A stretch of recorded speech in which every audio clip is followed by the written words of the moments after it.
Okay, nandito ngayon tayo sa Cartimar, dito ulit sa TNR Bike Shop. So may papakita ko sa inyo na kakaiba. So ngayon ko lang nakita to, yung ganitong brand and ganitong style. Maglalakbay ako patungo sa kawalan upang amunin tong pangarap sa buhay at susuungin to itong kadiliman. Makita ko lang ang liwanag ng katarungan. Okay, quick bike check natin tong nakita ko dito sa TNR Bike Shop. So yung frame daw na ginamit dito, yung material ay alloy. So akala ko kumuli siya pero alloy yung ginamit dito. So yung branding niya nandito, Momentum. Ayan, kung nagkakamali sa basa ko, Momentum, yan yung top tube niya, tignan nyo. Ano pinagaya to? Giant Momentum. Okay, Giant Momentum din pala to. Okay, kay Giant din pala to. So ayan, Momentum din dito, ayan. Move Happy, okay, ito pala.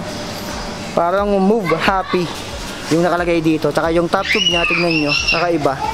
So sabi dito si Giant din daw ang may gawa na itong Momentum. Ang may pakana dito. Yung harap niya, may lagayan ng may lagayan dito ng beer sa harap. Ayan, so tignan natin kung kakasya yung kasya. Kasya yung ating bottle case dito. So pwede ka maglagay ng Red Horse dyan. So good thing may ganyan na nasa harap. Tapos pwede pang maglagay sa ilalim. Ayan, pwede ka pang maglagay sa ilalim nito. So meron ditong lagayan ng mga Red Horse. Ito hindi ko mag-gets kung para saan to. So comment down below. Ayan. Meron ditong ganito. Hindi ko siya sigurado kung para saan siya. Ang frame size ay medium. And nandito, kita-kita nyo, maganda yung pagkakapinta dito. Color gray. Yung head tube ay oversized. May letter M dito. Ayan, dito na tayo sa likod. Ayan. So meron pa lang lagayan dito ng pannier. O ayan, mga baggage nyo dito. Ayan, so feeling ko pwedeng pang touring din to, yung mga ganito. Ayan, so pwede kayong maglagay dito sa likod. And yung FD na ginamit ay wala. Dahil ito ay naka 1x medium size frame. And meron siya ditong para siyang support. Ayan, nakaipit dito. And nakaipit din doon siya. Itong bakal na to or alloy din to. Tapos naka 1x lang siya. Cable routing, may isa sa kanyang down tube, sa pinakalalim external. Ito naman yung brake niya nasa taas, yung brake cable. So dumaan dito, ayun, parang naka-cantilever to, yung brake system nito. Ayan, parang naka-cantilever siya dito. Medyo malapad yung gulong niyan, so mamaya papakita ko sa inyo yung gulong. Yung RB na ginamit ay Shimano Tourney. Ayan, so naka 7 speed to, matic. And naka thread type pa to. 1, 2, 3, 4, 5, 6, 7 I think 13 or 14 32. Hindi ko nagkakamali dito. Medyo malaki dito baktaw. Ayan, so Shimano na rin yung ginamit dito. Pero naka thread type pa. And yung hub, wala siyang brand. Kulay silver lang yung nito. Tapos spokes niya, 4E, 12, 16, 20, 24, 28 spokes. And double wala yung rim. Kita-kita niya dito, yan. So naka-rim brake siya or cantilever brake. And yung gulong ay Kenda tires. So Kenda 700 by 32C. So medyo malapad-lapad yan. Ayan, pwede nyo rin itong ipang off-road. Hindi naman ako magagalit. Ayan. So sa likod, hindi siya naka-QR dito, so iba yung pagkakaano nito. Ayan, so hindi siya naka-QR. And ayan, meron siyang freebie na stand. May support din dito para sa kanyang fender or anti-toxic system.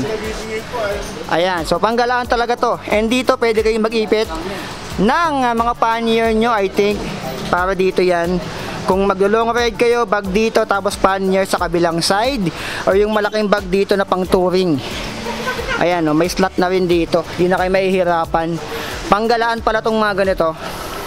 Pang malayuan. Tapos yung seat post, medyo malaki to, 31.6 kung doon nagkakamali. Ayan, mataba-taba. And alloy yung ginamit. Upuan niya, may pagkaklasiko, may mga ano dito. Eh, malambot na din. So, yung fork, I think alloy na rin to. And same lang din yung sa harap and likod na wheel set. Naka-cantilever brake din to. Ayan, correct me if I'm wrong. And meron ding anti-talsik system or fender sa harap. Ayan, so hindi ka na mapuputikan, panggalaan din to. Siguro ang ulang dito yung para sa harap. Ayan, yung para sa harap na lagayan ng mga yung basket or yung slot pa dito. Sana nilagay na lang dito ulit ng ano pa. Para may lagayan din dito ng paganon. Gumanon, tapos paganon. So, opinion ko lang naman yon. Mas okay sana siyang tignan. Talagang literal na panggalaan na talaga siya. Pag mayroon siyang ganun dito. Nilagayan dyan ng pannier or ng basket sa harap. So, dito. Ayan, yung kanyang stem. May paganon, nakalimutan ko tawag sa ganito. Ayan. Bushneck. Ang tawag po dito? Bushneck. Bushneck? Bushneck pala to. Ang tawag dito sa ganito. Ayan, yung pag ganito. So, sexy. Hindi siya yung literal na usual na nakikita natin na ganito. So, bushneck pala yung tawag dito. Ayan. So, ito naman yung kanyang handlebar. Ayan, o. I think alloy na rin to. So, ganda na pagkakaano dito. Oh, may pagka-backseat siya. Iba yung ano niya. Para siyang pang comfortability. Yung mga ganito. Brake mechanical. Ayan, o. And meron siyang bell. Momentum din, oh. Sa kabila. Ito naman yung shifter niya, naka-revo shift. Ayan. Ito yung speed, naka 6. Ayan, 7. So, dito yung shifting niya, ito yung brake. And meron siyang reflector sa harap. So, ayan. Yung momentum. Ayan, may nakalagay doon, I need ba yung nakalagay doon? So, ayan si momentum. Ano to? Move. Parang ngayon, move happy eh. Move happy. Ayan, nakalagay dito. So, ayan. Yung presyo nga pala nito dito ay 18K. So, baka may takot pa yan kahit wala kayong kasalanan. So, tawarin na lang dito. So, sa 18K mo, magkakaroon ka na ng ganito. Napaka-unique. So, bihirang-bihira ako makakita ng ganitong bisikleta. Yung momentum na to. And gawa din pala ni Giant daw to. So, ayan, no? Ayan, hindi ka na mapuputika kasi may anti-talsik system. Kung gusto mo magala, lumayo-layo, hanapin yung sarili. Pwede ka maglagay ng pannier sa likod, tsaka dito. Ayan, so madami ka mailalagay. I think kulang lang dito sa harap, yung slot. Or pag ano na lang, para sa basket sa harap. Ayan. Or carrier sa harap. So mas okay sana kung gano'n. Pero tingin ko naman sa ganito, mas pinasimple lang talaga ni momentum. And mahalaga dito, may mga slot ka na dito. Ayan, lagayan ng mga red doors. Ayan, yung pulutan sana kung meron dito sa harap eh, oh. Lagayan ng pulutan sa harap. So yun, 18K. So dito lang yan. Ayan, sa TNR Bike Shop. Ayan yung kanilang number and address. Ayan. Ay, dito pala. Dito pala. Ayun, TNR. Ayan. TNR. So, ayan, yung kanilang number dito. Ayan, no, CCV. Number 10, Cartimar Commercial Villa 2. Ayan, yung kanilang number ay nandiyan at saka email address. So, puntahan sila dito. Madami din silang mga pyesa dyan. So, tinatalakin natin dito yung mga